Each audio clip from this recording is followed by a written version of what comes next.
मैं एक डिवोर्सी लड़की हूँ। नसीब में सुख बोलकर कुछ भी नहीं था मेरा लाइफ में। 15 साल संसार किए और मेरा कोई भी बच्चा नहीं हुआ।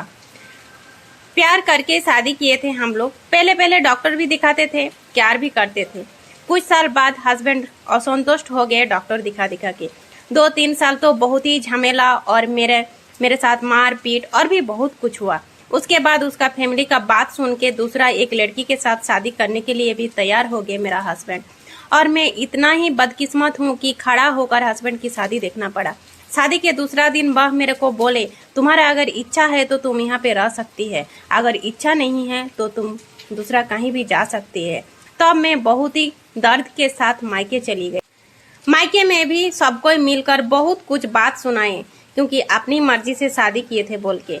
अभी 2-3 दिन तबीयत बहुत ही खराब रहा मेरा। डॉक्टर के पास गए और मेरे को पता चला कि मैं प्रेग्नेंट हूँ। तो मैं अपनी मन से भगवान को बोले, अगर बच्चा दिया ही है तो 2-3 दिन पहले क्यों नहीं दिए। ये बात सुनकर मैं खुश नहीं थी, इतना दुखी थी कि मैं फूट फूट कर रोने लगी। उसके बाद मैं अपनी ससुराल गई और मेरा हस्बैंड को ये बात बोले। वो कोई भी केयर ही नहीं किए मेरा बात पर, क्योंकि वो अपनी नई पत्नी के साथ व्यस्त है। मेरा सास ने मुझसे कहा कि हमें नहीं पता कि तुम्हारा बच्चा कैसे पैदा होगा। मैं रोती हुई जिधर मन किया जितना दूर जा सके उतना दूर चली गई।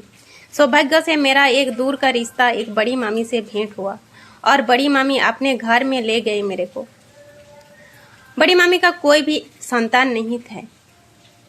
उनके पति का भी 2 साल पहले ही मौत हो गया है। वह मेरा जुड़वा बच्चा का पैदा हुआ। समाचार पाके मेरे पति वहां देखने के लिए आए, लेकिन उन्होंने भगा दिए। उसके बाद वो और कभी नहीं आए और मेरे मायके से भी मेरे को वापस ले जाने के लिए आए थे, लेकिन उन्होंने भी लौटा दिए। अब मेरे दोनों बेटे बहुत ही बड़े हो गए हैं, स्कूल में भी एडमिशन करा दिए। मैं लोगों की घर में काम करती हूँ और समय निकालकर पार्लर का भी काम सीखती हूँ। 2 साल बाद मैंने एक अपना पार्लर खोला है। अब मेरे दोनों बच्चे बहुत ही बड़े हो गए हैं। अब बड़ी मम्मी का कोई भी नहीं है सिवाय मैं और मेरे बेटे के अलावा। बड़ी मम्मी अभी हम लोगों को अपनी बेटी और पति की तरह प्यार करते हैं और बड़ी मम्मी एक दिन अपने सारे प्रॉपर्टी मेरे नाम पे कर दिए। उनकी उम्र हुई है और हम ही लोग उनका देखभाल करते हैं। अब हम मेरे दोनों बच्चों को लेके बहुत ही खुश हैं।